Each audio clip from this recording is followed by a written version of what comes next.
Well, no, I mean, sports are such a big place there, right? Because that's, of course, this isn't, you don't need a communication professor to tell you this, but, sports are easy to talk about, right? So people come in there and they talk about sports, right? And all the stuff on the wall helps that. Kevin's a big Twins fan and so forth, yeah.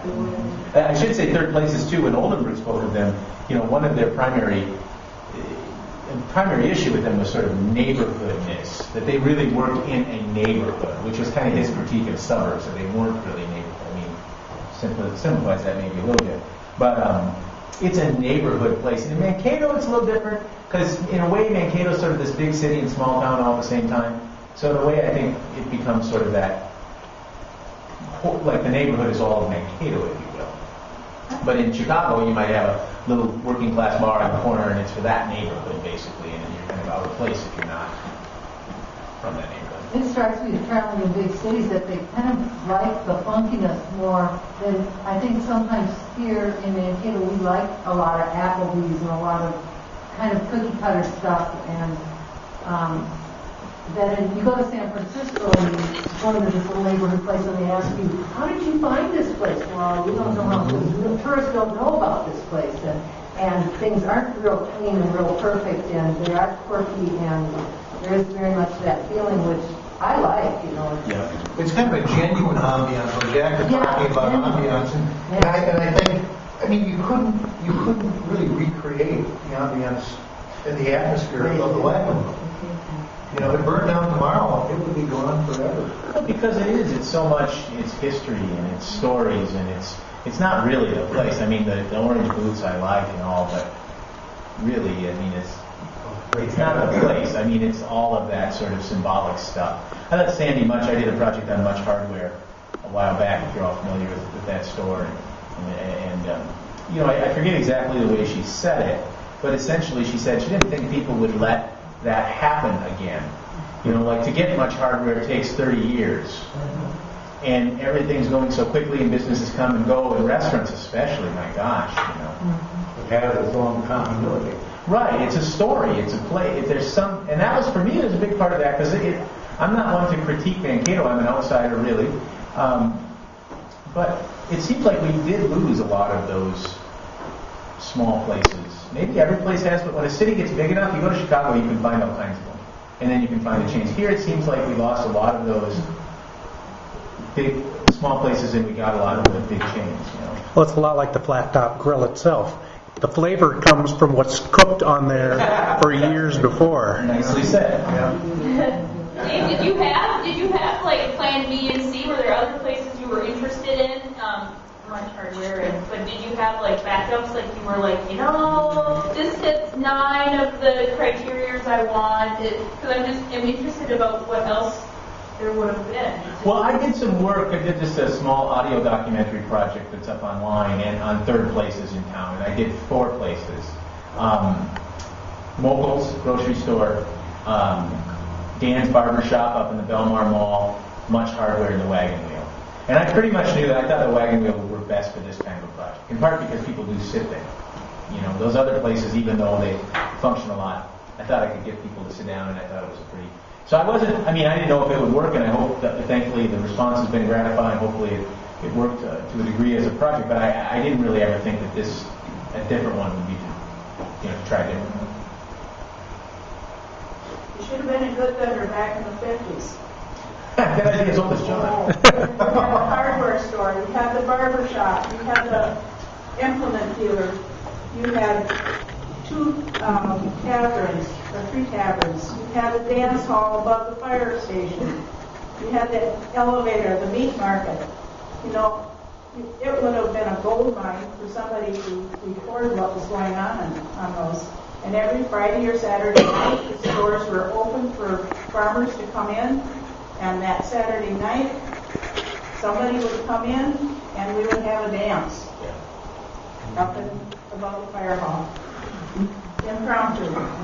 I guess it's sort of our nature to kind of look back at those things. I grew up in the 60s, and I look back at those times thinking, gosh, we lost all of these things.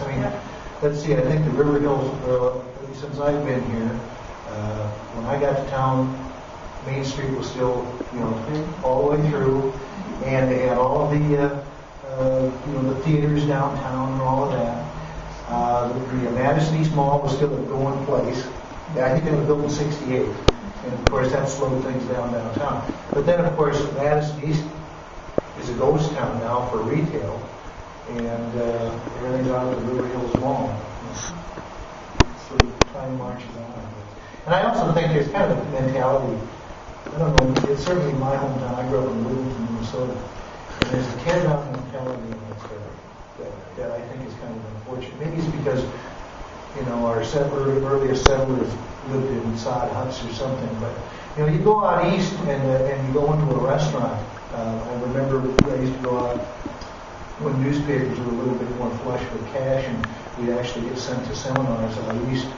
We used to go to the corporate people would always take us to a restaurant out in New England, some places in New York, and you had to duck down.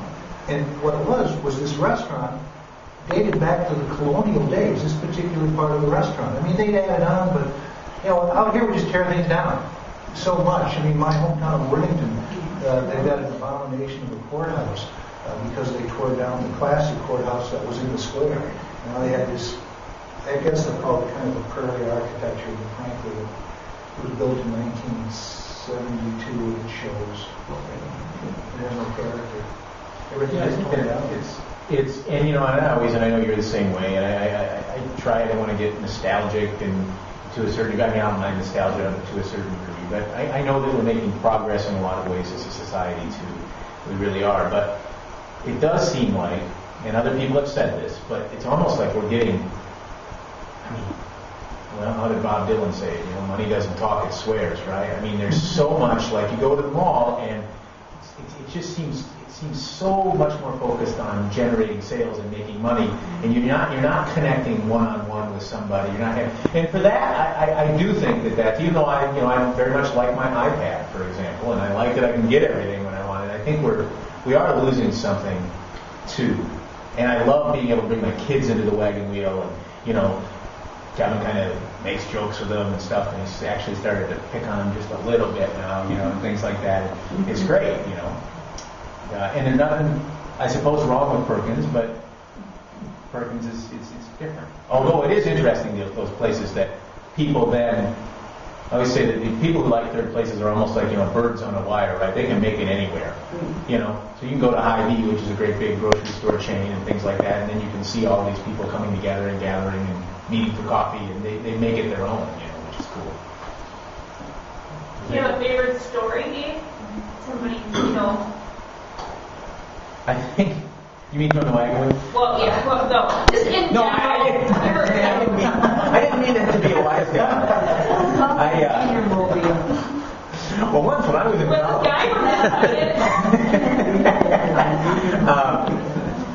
I think there were a few favorite stories. I think one of my favorite stories was a gentleman who, Kasem, Marty Kasem and his daughter, Jessica, who was her name. And they started going to the wagon wheel on Friday mornings, 20 some odd years ago. He took her there when she was 5 years old, right before kindergarten or preschool. And every Friday morning, they still go for breakfast. And it's just this really nice time for them to communicate with one another. And now other members of the family have joined. But I think that was really an inspiring story. Although I will say, I thought, okay, I don't mean to imitate too much, but I have an 8-year-old daughter. We're going to go to the wagon wheel every Friday morning. We made it for like 3 weeks. Before life took over, or you end up with a meeting, and of course they wouldn't make it every day. But that was one of my favorite stories. And again, maybe you have one. Well, I think that we sort of take for granted the term, the greatest generation. I thought Bob Brown. Yeah. He truly is a warrior for Korea. Yeah. He went through a lot of stuff. He's still alive with these things. Yet he's been, Yeah. And of course, Royal's story about being a POW. Both those two. Frankly, I'm kind of a World War II buff anyhow. I like to know the historical stuff.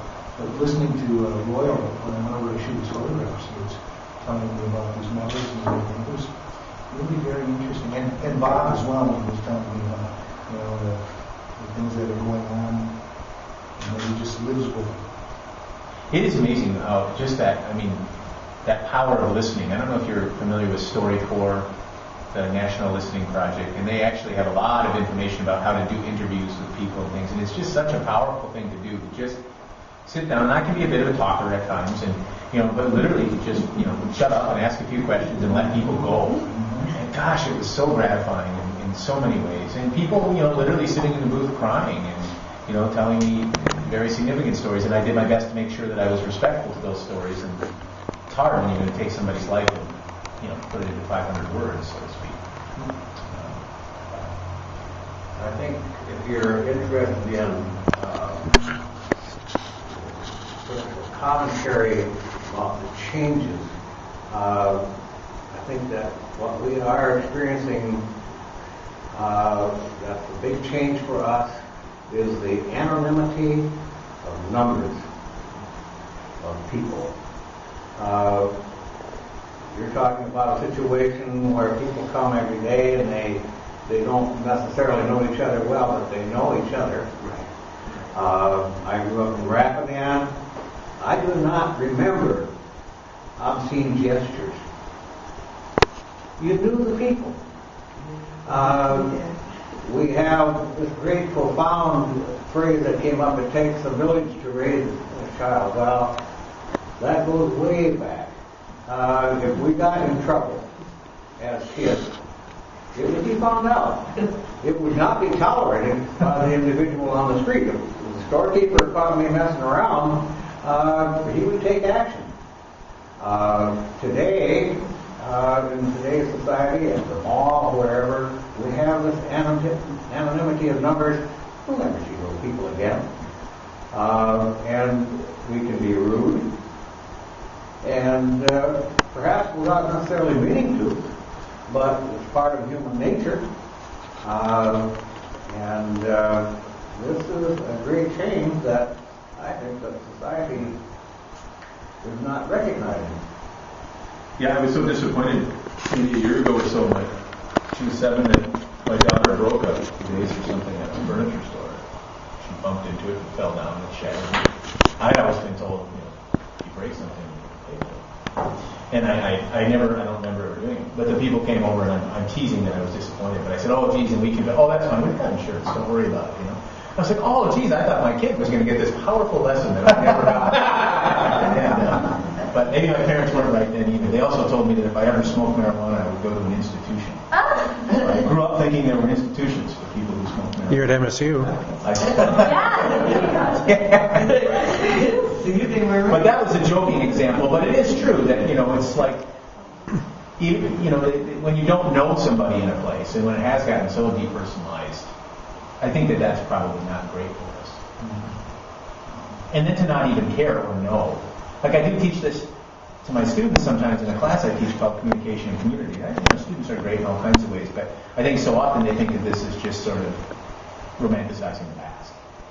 This isn't at all what... And I know it's going to change. I mean, it's not going to stay the same. I don't have the time to go sit at the wagon wheel 4 mornings a week, But I think some of the essence of this we still need to build in. And in some degree they are. But if you look at Facebook and stuff like that, which I don't think is the world's greatest evil, but if you look at Facebook, it is your friends. I mean, it's extending, it's not strangers. That was the interesting thing about a third place, is that it brings people together who aren't naturally connected. Facebook does a great job of connecting people who are acquaintances or connected. I mean, and I don't do Facebook myself. My wife does. She loves it. She taught 6th grade in Chicago for several years. And here on Facebook, her students, they're now about 30. They got back. We go to Chicago. They put together a whole party where all these 6th grade kids got together to meet my wife at a restaurant, and I went along with the kids, and they had that never would have happened without Facebook. No way. But it's not interacting with strangers. It's not me hearing a story from a World War II veteran who's not going to be my Facebook friend.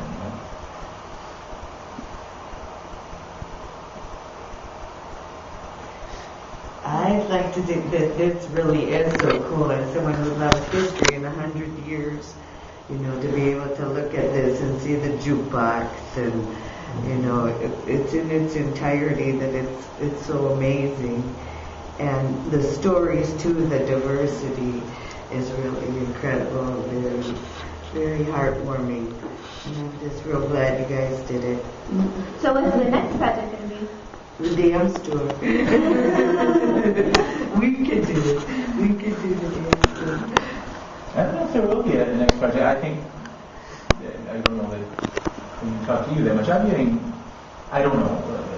But one thing that is intriguing me, because I've had the good fortune to do some story collecting around Mankato for a few years, is I would like to get some stories of individuals new to our community. Of course, there's 100 different cultural sensitivities and different things that go involved with that. I would like to do that, and I've been talking with some people at the Lincoln Community Center about maybe having some kids, like at the Freedom School. This is not yet a goal by any means, but where maybe we gave some kids to the Freedom School or kids who are overcoming drug addiction, and maybe give them some equipment, and let them tell their stories, and make sure that, because I feel a little bit of a desire to get into some voices and perspectives that I think sometimes we don't hear from as much in our community. So. Diversity. And one of the things I've noticed is 35 years ago, if I went into a school and looking through the camera lens and shooting, just picking out a segment of a crowd, it was, all white European, and now, and it struck me, I was up at Kennedy School, and I'm looking through the lens and I see all this diversity just within the little thing of the camera. And it occurred to me at that moment, I thought, 30 years ago I didn't see this. You see burkas and the town has changed a lot from the time the whole state has. You look at towns like Mountain Lake, which 35, 40 years ago was purely a Mennonite community. And now you go down there and it's very diverse. Or my hometown of Worthington. It's tremendous. I think these projects, there's a lot of these kinds of projects out there. I'm most interested in audio documentary work, radio type of work, which is what I usually do. This was a little different. But, it's such an amazing thing to have individuals whose voices aren't typically heard and whose stories aren't typically heard share those stories. And first of all, I think the stories often are more interesting than the people who get to share their stories all the time, and sort of the professional talkers, of which I am one. And so that, I think that's probably my favorite part of the book, is the way that, and I don't want to say this like I think I'm not a regular person, because I am, but it's just like a variety of regular folks will have their stories and their photos in this place preserved forever. And so that part really did get me. I think of my own parents. No one has ever asked my parents to share their story about life, at all, right? A newspaper or a magazine or something like that. So, I'm thrilled that the mayor is in here, for example, and he was a very nice guy. I enjoyed meeting him. But, the mayor gets asked all the time to talk about his life. So, but the gentleman holding the flag, Mark, does a lot of nice things in this community, really battles with some demons that he talked about in the interview. Well, his stuff hasn't been. So that was really meaningful to me. And you got to be careful, because you got to be careful how you do that. Sometimes people don't want to share their stories, and that's fine. But I think the more voices we have. Did you have people tell you no? Oh yeah. Okay. Yeah.